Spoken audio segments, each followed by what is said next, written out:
If you're preparing for a summertime hike, it's probably wise to know what kind of apparel that you should be packing with you.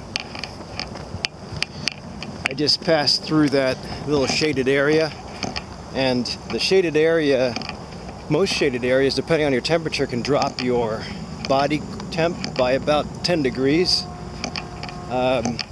You know, because you kind of get refreshed when you pass through the shade. So if you're preparing for a summer hike, you really don't want to be buying too many expensive things.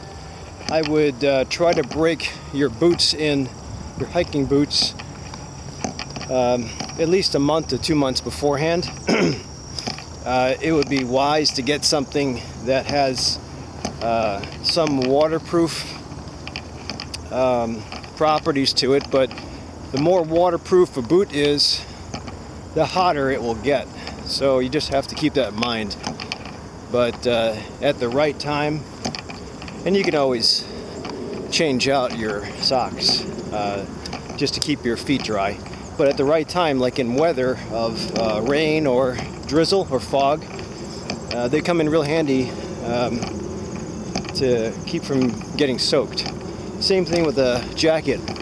Waterproof jacket with pit zips. These are zips that under the arm that kind of ventilate. Truthfully, so do the pockets.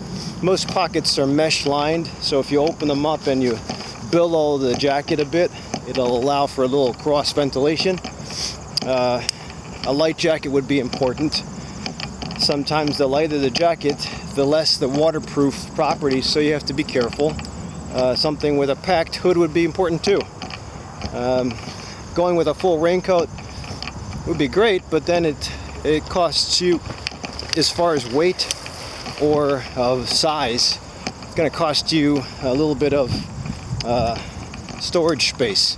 And if you're packing to the max when you check into an airport, it will be a little tough. It's going to squeeze out other things that are a necessity.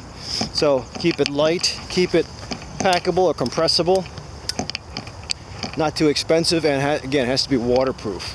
If it's water resistant, then after a couple hours, you'll probably get soaked. The more wet you become on the trail with time or wind, the colder you will be. And then you get into an uncomfortable hike.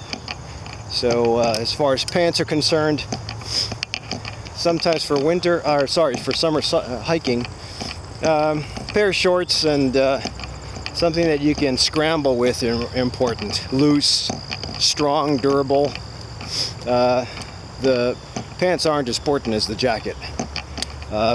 Worst case scenario, if it is rainy season, then you can pack a pair of, again, compressible rain pants. They go over anything, keep you dry. Sometimes they act as a wind barrier too, to prevent from getting cold from crosswind when you're on top of a peak like Mount Baldy. So that's one of the things that you can take advantage of. A hat, if you can, would be important. The baseball caps are helpful for, I think I see an eagle. Baseball caps are helpful for keeping the sun out of your eyes, but they don't necessarily do anything for overall exposure. Sometimes a wide brim hat will be important. Again, you might be taking up a lot of storage space with that, but I have a nice one by Outdoor Research I've used in other videos. And then sunglasses. Other than that, a nice base layer or shirt that's absorbable would be helpful, and you can get by with a summertime hike. One of the things with going off trail, as far as deciding on what kind of clothing to accumulate, is if you do go off trail and you wind up in a field, your legs will be cut up.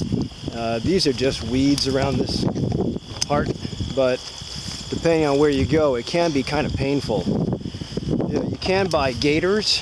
Gaiters are just kind of like vinyl leg warmers, but the problem would be how long can you tolerate the scratching of plants, and most of the shrubbery down below will be kind of sticky, like that guy. So that kind of hurts after a while. So another reason to consider conversion pants. Those are the pants that you can zip off the legs in case you want more aeration or weather gets a little hot. Or you can put them back on if it's cold in the morning or cold towards the evening. So another thing to consider is the terrain that you'll be walking through. If there's forest, and you're going to be going off trail, then it's probably a wise idea. If it's mostly scree or boulder climbing, then you want something that's durable with padding. So I've accumulated a lot of different clothes because of the years of hiking, so I can kind of take my pick. Especially in Chicago, there's a couple different seasons. But if you're starting out as a first-timer, don't spend too much money. I'd rather have you spend money on boots. That's the most important thing, is your shoes, because your feet will have to endure the most pounding. Clothes can be an afterthought.